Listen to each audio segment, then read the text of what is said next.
Elles sont là, les voitures électriques, les voitures Atepa de Atepa Motors. Demain, c'est déjà aujourd'hui. Et c'est la raison pour laquelle nous voulons vous présenter ces véhicules que nous venons de recevoir dans le but de les expérimenter au Sénégal et de créer une usine de montage de ces véhicules qui pourront donner de l'emploi aux gens, de moderniser les choses et de surtout diminuer la pollution. Comme vous voyez, ce sont des voitures électriques. Il n'y a pas de genre de carburant. Ça marche à l'électricité, aucune pollution, de l'air pur, aussi bien du point de vue bruit, pollution sonore et toutes sortes de pollutions, parce que ces voitures sont extrêmement silencieuses. Nous vous prions de bien vouloir adhérer à ce projet, parce que c'est le projet du futur. Vous voyez, c'est de l'électricité, du 220 volts.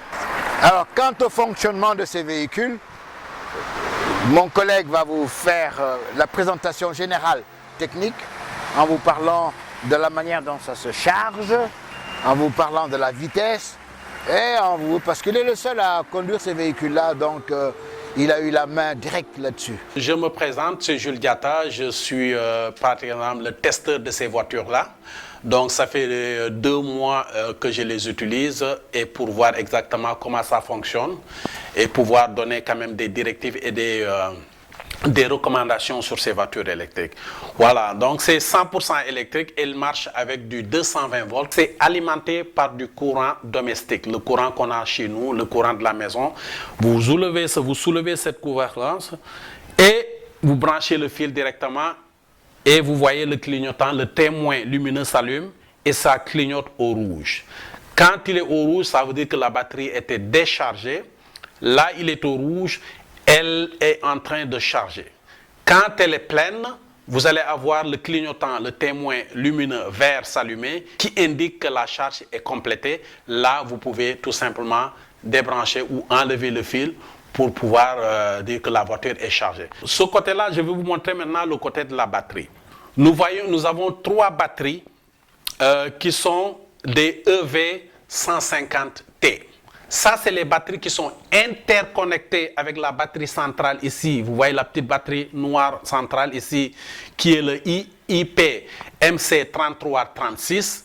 Donc, je répète, le IP MC3336. Ça, c'est la batterie centrale qui est interconnectée avec les 3 autres, qui permet une meilleure alimentation, une meilleure distribution et qui fait que la voiture a son énergie au maximum. Donc quand je dis énergie au maximum, vous avez les lumières qui vont s'allumer, le tableau de bord, la radio, la ventilation dedans. Donc tout ça alimente, ça fait partie de l'énergie de cette voiture-là. On va rentrer à l'intérieur, je vais vous montrer plus de détails au niveau de cette voiture-là. Là, vous voyez, c'est des prototypes simples. Hein. Il n'y a pas le grand design comme la finition complète, la radio, le CD, l'écran et tout. Il n'y en a pas encore parce que c'est des prototypes d'essai. Donc, M. Goudiaby n'a pas besoin de mettre de l'argent sur la finition. Mais ce qu'on est en train de voir, c'est la fiabilité de cette voiture et aussi la durée de la batterie. Donc, c'est pourquoi vous avez une finition aussi simple que ça. La radio est là, l'air conditionné, vous voyez. En gros, c'est ça. Donc, nous avons fait le tour de ces voitures électriques-là. Donc, après 2 mois d'essai, donc je peux dire que c'est des voitures recommandables et c'est des voitures du futur. Et je pense que M. Goudiaby doit être encouragé sur ce projet-là parce que c'est zéro pollution et c'est vraiment convivial et c'est vraiment confortable et fiable. La seule chose que j'ai pu découvrir comme inconvénient, c'est que sur ce prototype-là, la voiture est trop basse. Donc, dans les rues de Dakar, on peut toucher, quand on a des dos d'âne, on peut les toucher, le fond peut toucher, le châssis peut toucher. Mais selon les recommandations, nous allons augmenter de 30 cm la hauteur de ces voitures pour que ça ne touche pas le fond.